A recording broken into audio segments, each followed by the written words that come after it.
Hey, good morning, everybody. It's Mike, and it's Wednesday. And Wednesday, I think, is Rob Hamilton's favorite day because he gets to make up whatever he wants to make up. I have no idea. And he's going to ask me, and we're going to see how this goes. Okay. So, Rob, let's try to stay somewhat appropriate this week. Is that okay?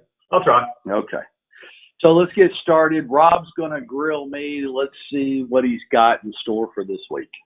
All right, so I hear this word being tossed around. So what response do you have to those who say we are in a bubble and that real estate prices are going to be collapsing? I have this good friend of mine who barely got out of high school. I was there, I know. He has all these geopolitical, macroeconomic concepts, right? Yeah. This guy barely made it out of high school in Georgia, but knows what China's economy is going to do, right?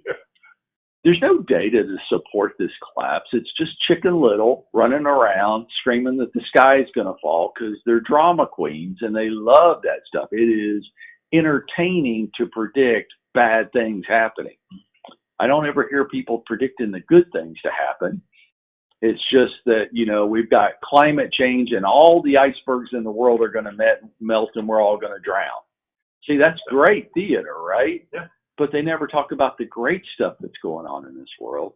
A bubble, I could see a calming eventually, I see no data that comes across my desk to indicate any kind of collapse anytime soon. Okay. That answers that. You get passionate about this business. Why?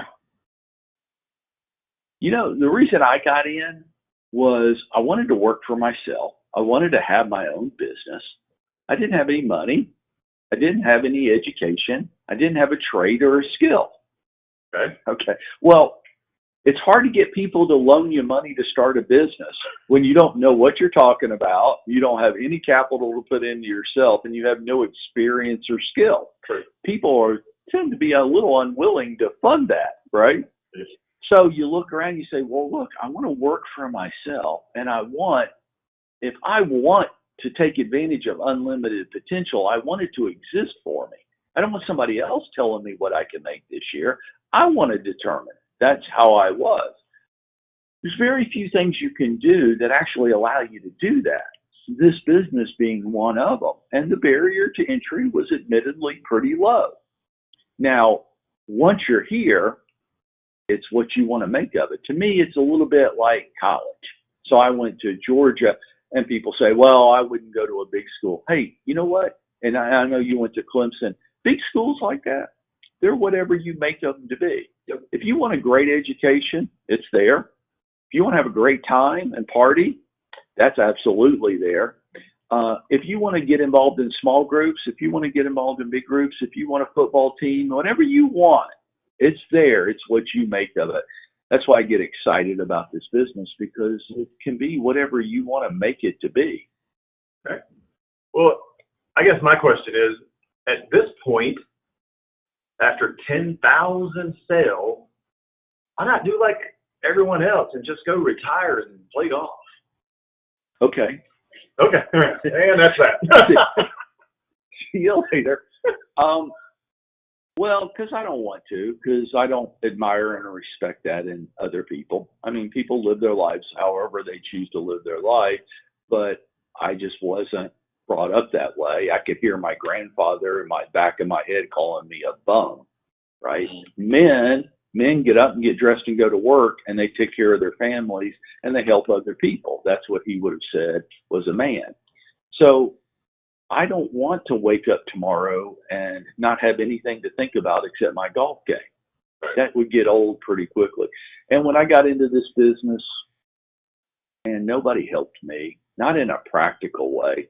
Now, I mean, I can't say that they didn't offer big classes and training programs, but nobody ever sat down across the table from me and just talked about me and my business. Nobody ever was willing to stand up to me. Nobody was ever say, Mike, you're just wrong about that. Mike, you need an attitude adjustment. Mike, you're not working hard enough.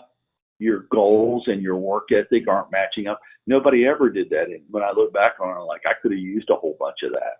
I could have used some encouragement sometimes, and I could have used a whole bunch of tough love at other times. I could have used somebody that knew what they were talking about to be straight with me. Yeah. So that's all I'm trying to do now. And if that's what you want, that's what I'll do. And if it's not what you want, then this ain't, what we're doing here is the right place. Right. Well, piggyback on that, you do a lot of that, encouragement and tough love and consulting. So in all of your consulting, is there a common mistake that you see real estate agents making out there? Yeah, I would say probably the number one thing, the misconception that I see people have is they're worried about all the wrong things. They're worried about fees and caps and commission splits and branding and image and all these things. And it's all crap. It's all crap. Here's the only thing that 99% of the people need to worry about this year. They need to sell more homes. Selling more homes will solve every problem they have. Not their commission split, not their cap or their fee or their stock options. That's all noise meant to distract them. When you're in big ticket sales, I only want to ask one question. How many transactions did you do this year? Because that's the only number that really moves the bar. Everything else doesn't really matter that much. So if I have anything to say to agents today is, guys, just focus on how many transactions you do this year and quit listening to all this other crap that's out there that's meant to distract and manipulate you. That's my opinion. That's it. That's it. Took it easy on you today. I got off the hook, folks. Good. Well, thanks, Rob. I appreciate that. Yeah, man. And folks, let's go out there and let's make it happen for ourselves today.